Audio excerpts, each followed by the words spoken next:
Railway സ്റ്റേഷന്റെ മേൽപ്പാലത്തിൽ നവജാത ശിശുവിന്റെ മൃതദേഹം ബാഗിനുള്ളിൽ കണ്ടെത്തി. സുരക്ഷാ ജീവനക്കാരാണ് ഉപേക്ഷിക്കപ്പെട്ട നിലയിൽ ബാഗ് കണ്ടെത്തിയത്. തുറന്ന് പരിശോധിച്ചപ്പോഴാണ് മൃതദേഹം കാണുന്നത്. ജനിച്ച് 2 ദിവസം മാത്രം പ്രായമായ കുഞ്ഞിന്റെ മൃതദേഹമാണിതെന്നാണ് സംശയം. ആരാണ് മൃതദേഹം അവിടെ ഉപേക്ഷിച്ചതെന്ന് വ്യക്തമല്ല. തിരുവനന്തപുരം നഗരത്തിൽ കുടിവെള്ളം മുട്ടി ജനങ്ങൾ ദുരിതത്തിൽ. ഉച്ചയ്ക്ക് മുമ്പായി താഴ്ന്ന പ്രദേശങ്ങളിൽ വെള്ളം എത്തിക്കുമെന്നായിരുന്നു മന്ത്രി വി ശിവൻകുട്ടി ഇന്നലെ നൽകിയ ഉറപ്പ്. ഉയർന്ന പ്രദേശങ്ങളിലും വൈകിട്ടോടെ കുടിവെള്ളം വിതരണം പുനഃസ്ഥാപിക്കാനാകുമെന്നാണ് വാട്ടർ അതോറിറ്റിയും അറിയിച്ചത്. നഗരത്തിൽ പമ്പിംഗ് ഇന്നലെ രാത്രി വീണ്ടും തുടങ്ങിയെങ്കിലും ചിലയിടങ്ങളിൽ ലീക്ക് കണ്ടെത്തിയതിനാൽ തുടരാനായിരുന്നില്ല.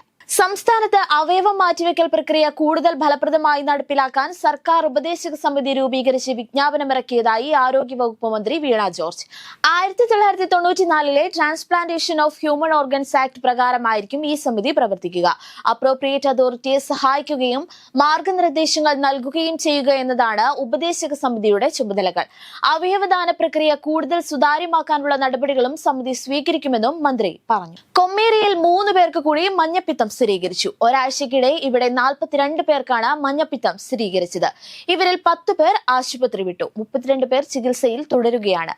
കൊമ്മേരിയിൽ ഇന്നലെ നടത്തിയ മെഡിക്കൽ ക്യാമ്പിൽ 122 പേർ പങ്കെടുത്തിരുന്നു. പ്രദേശത്ത് പ്രതിരോധ പ്രവർത്തനം തുടരുന്നതായി കോഴിക്കോട് കോർപ്പറേഷൻ അധികൃതർ അറിയിച്ചു. ഗുരുവായൂർ അമ്പലനടയിൽ കല്യാണമേളത്തിന് ആരംഭം. 6 മണ്ഡപങ്ങളിലായി 356 കല്യാണങ്ങളാണ് ഇന്ന് നടന്നത്. പുലർച്ചെ 4 മുതൽ കല്യാണങ്ങൾ തുടങ്ങിയിരുന്നു. ആദ്യ 3 മണിക്കൂറിനകം 130 വധൂവരന്മാരുടെ താലികെട്ട് നടന്നു. ഗുരുവായൂരിന്റെ ചരിത്രത്തിൽ ആദ്യമായാണ് ഇത്രയും വിവാഹങ്ങൾ ഒന്നിച്ച് നടക്കുന്നത്. 2017 277 വിവാഹങ്ങൾ നടന്നിരുന്നു. ആ റെക്കോർഡാണ് ഇന്ന് മറികടന്നിരിക്കുന്നത്. ഉരുൾപൊട്ടലിൽ തകർന്ന ചൂരൽമലയിൽ രക്ഷാപ്രവർത്തനം നടത്തുന്നതിനിടെ ADGP MR അജിത് കുമാർ നടത്തിയത് വൺമാൻ ഷോ ആണെന്ന് ആക്ഷേപം. ജനങ്ങളെ സർക്കാരിനെതിരെ തിരിക്കാൻ ADGP ശ്രമിച്ചുവെന്ന CPI ജില്ലാ സെക്രട്ടറി EJ ബാബു ആരോപിച്ചതിന് പിന്നാലെയാണ് അജിത് കുമാറിന്റെ പ്രവർത്തനങ്ങൾക്കെതിരെ പ്രതിപക്ഷം ഉൾപ്പെടെ കൂടുതൽ വിമർശനം ഉന്നയിക്കുന്നത്. പോലീസിന്റെ വഴിതടയലിനെതിരെ നാട്ടുകാർ രംഗത്തെത്തിയിരുന്നു. കോരിച്ചൊരിയുന്ന മഴയത്ത് പലപ്പോഴും ഭക്ഷണം പോലും ലഭിക്കാതെ പോലീസുകാർക്ക് ജോലി ചെയ്യേണ്ടി വന്നതോടെ സേനയിൽ തന്നെ കടുത്ത പ്രതിഷേധം ഉയർന്നിരുന്നു. അന്വേഷണം നേരിടുന്ന ADGP MR അജിത് കുമാറിനെതിരെ വീണ്ടും ആരോപണവുമായി PV Anvar MLA. Real estate ഇടനിലക്കാരൻ മാമിയെ കാണാതായതിൽ ADGP അജിത് കുമാറിന് ഒളിഞ്ഞും തെളിഞ്ഞും പങ്കുണ്ടെന്ന് അൻവർ പറഞ്ഞു. മാമി തിരോധാനത്തിൽ അജിത് കുമാറിന്റെ കറുത്ത കൈകൾ ദൃശ്യമാകുന്നുണ്ട്. അതിനുള്ള തെളിവുകളുണ്ടെന്നും മാമിയുടെ കുടുംബത്തെ സന്ദർശിച്ച ശേഷം അൻവർ പറഞ്ഞു. പള്ളിപ്പുറത്ത് യുവാവിനെ കാണാതായിട്ട് ഇന്ന് 3 ദിവസം. പള്ളിപ്പുറം കുരുന്തല വീട്ടിൽ വിഷ്ണുജിത്തിനെയാണ് കാണാതായത്.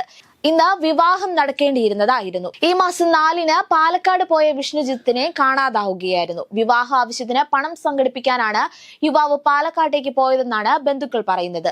1 ലക്ഷം രൂപ യുവാവിന്റെ പക്കൽ ഉണ്ടായിരുന്നതായും ബന്ധുക്കൾ പറയുന്നു. സംഭവത്തിൽ പോലീസ് കേസെടുത്തിട്ടുണ്ട്. അന്വേഷണം തുടരുകയാണെന്നാണ് പോലീസ് പറയുന്നത്. തമിഴ് സൂപ്പർ താരം വിജയുടെ രാഷ്ട്രീയ പാർട്ടി TVKക്ക് തെരഞ്ഞെടുപ്പ് കമ്മീഷന്റെ അംഗീകാരം. TVK ഇനി തെരഞ്ഞെടുപ്പ് രാഷ്ട്രീയത്തിലേക്കെന്ന് പ്രതികരിച്ച വിജയ് ആദ്യവാതിൽ തുറന്നുവെന്നും പറഞ്ഞു. പാർട്ടിയുടെ ആദ്യ സമ്മേളനം ഉടൻ പ്രഖ്യാപിക്കും. എല്ലാവരും സമന്മാരെന്ന തത്വത്തിൽ മുന്നോട്ടു പോകുമെന്നും വിജയ് പുറത്തുവിട്ട വാർത്താക്കുറിപ്പിൽ വ്യക്തമാക്കി. ലോക്സഭാ പ്രതിപക്ഷ നേതാവ് രാഹുൽ ഗാന്ധിയുടെ 3 ദിവസത്തെ US സന്ദർശനം ആരംഭിച്ചു. 2024 ലോക്സഭാ തെരഞ്ഞെടുപ്പിന് ശേഷം ആദ്യമായാണ് രാഹുൽ ഗാന്ധി അമേരിക്കയിലെത്തുന്നത്.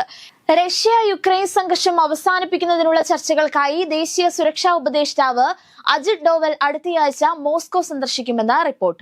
പ്രധാനമന്ത്രി നരേന്ദ്രമോദി റഷ്യയും യുക്രൈനും സന്ദർശിച്ച് 2 രാജ്യങ്ങളിലെയും പ്രസിഡന്റുമാരായി ചർച്ച നടത്തിയതിനു പിന്നാലെയാണ് അജിത് ഡോവലിന്റെ സന്ദർശനം. സമുദ്രനിരപ്പിൽ നിന്ന് 11,000 അടിയിലധികം ഉയരത്തിലുള്ള സ്പിതുക് സ്റ്റേഡിയത്തിന്റെ ക്ലൈമറ്റ് കപ്പ് കിരീടം ഉയർത്തി സീസണിന്റെ തുടക്കം ഗംഭീരമാക്കി ഗോകുലം കേരള FC.